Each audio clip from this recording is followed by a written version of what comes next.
അതെ, പ്രത്യേകതയുള്ള ഒരു സാധനം കാണിച്ചു തരാമേ എന്ന്. ഞാൻ ആദ്യമായിട്ട് കഴിക്കാൻ പോവാ കേട്ടോ. ഇത് നമ്മുടെ താമരപ്പൂവിന്റെ മുട്ട് പോലില്ലേ, ഇതൊരു ലീഫി വെജിറ്റബിൾ ആണ്. ഇതിന്റെ പേര് ബെൽജിയൻ എൻഡൈവ് എന്നാ കേട്ടോ. നമ്മുടെ കോഫിയിലൊക്കെ ഉപയോഗിക്കുന്ന ചിക്രി ഇല്ലേ, ഇത് അതിന്റെ ഫാമിലിയിൽപ്പെട്ട ഒരു പ്ലാന്റ് ആണ്. ചിക്രിയുടെ റൂട്ട്സ് ഉപയോഗിച്ച ഫാമേഴ്സ് ഇത് കൃഷി ചെയ്യുന്നത് കേട്ടോ. പക്ഷെ അവരിത് ഫുൾ ഇരുട്ടിലാണ് കൃഷി ചെയ്യുന്നത്. ഞാനിതിപ്പോ ബേക്ക് ചെയ്യാൻ പോവാണ്. ഇത് പച്ചയ്ക്ക് തന്നെ സാലഡിലിട്ടും ഗ്രില്ല് ചെയ്തും റോസ്റ്റ് ചെയ്തും ഒക്കെ കഴിക്കാറുണ്ട് ഇവിടെ ഉള്ളവരൊക്കെ. ഇതിന് ചെറിയൊരു കയ്പുണ്ടെന്ന് ഞാൻ കേട്ടിട്ടുണ്ട് കേട്ടോ.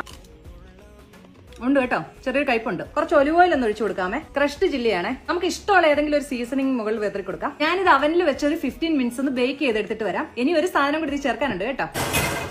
ഞാനിത് എടുത്തു കേട്ടോ. ഇത് ഞാൻ ഫ്രഷ് ആയിട്ട് ഗ്രേറ്റ് ചെയ്തെടുത്ത പാർമസാൻ ചീസ് ആണ്. ഇതുകൂടി ഇതിന്റെ മുകളിൽ ഇട്ടിട്ട് ഒരു 5-6 മിനിറ്റ് കൂടെ ഒന്ന് ബേക്ക് ചെയ്തെടുക്കാം. നല്ല ടേസ്റ്റ് ആയിരിക്കും കേട്ടോ ചീസ് ഇടുമ്പോ. ഇത് അവനിൽ കൊണ്ട് വെച്ചിട്ട് വരാമേ. ഇത് കഴിക്കാൻ റെഡി ആയിട്ടുണ്ട്. നല്ല ലുക്കില്ലേ ഇത് കാണാൻ, നല്ല മണമോ കേട്ടോ ഇതിന്. സ്ലൈറ്റ് ആയിട്ടൊരു കയ്പുണ്ട്, പക്ഷെ കുഴപ്പമില്ലെന്ന് തോന്നുന്നു. ഇപ്പൊ എനിക്ക് വലിയ ഇഷ്ടപ്പെട്ടില്ല.